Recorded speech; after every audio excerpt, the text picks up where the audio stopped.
muraho amazina yanjye nitwa Marie Grace Imana ariyo ariko izina ry'ubuhanzi ni Gracious Grace nkaba ndi umuramyi umukobwa ukunda Imana kandi nkayikorera mu buryo bwo kuramya no guhimbaza.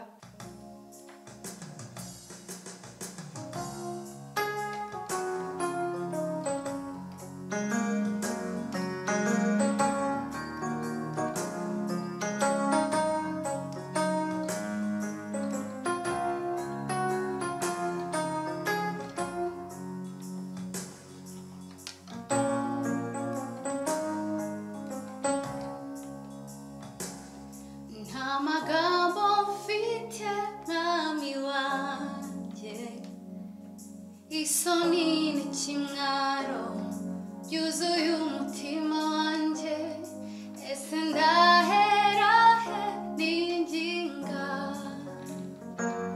ese ndakura he imbaraga zo kwegera intebe yawe.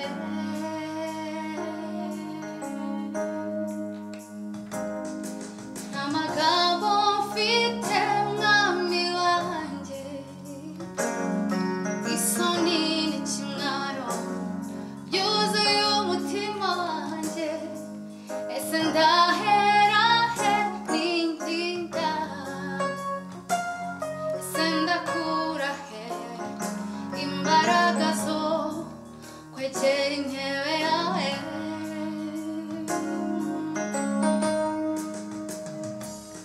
Umusozi wawe wera nkugarutseho, ndamanuka umpinduriye amateka,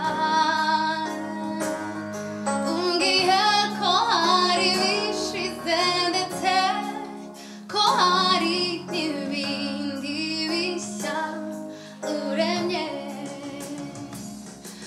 Uyu mutima wandemereye ubuzima bwanjye ntibukinejeje, ibyaha byanjye bimbanye byinshi, ese n'intege nkeya nari nsigaranye nazo zirashize.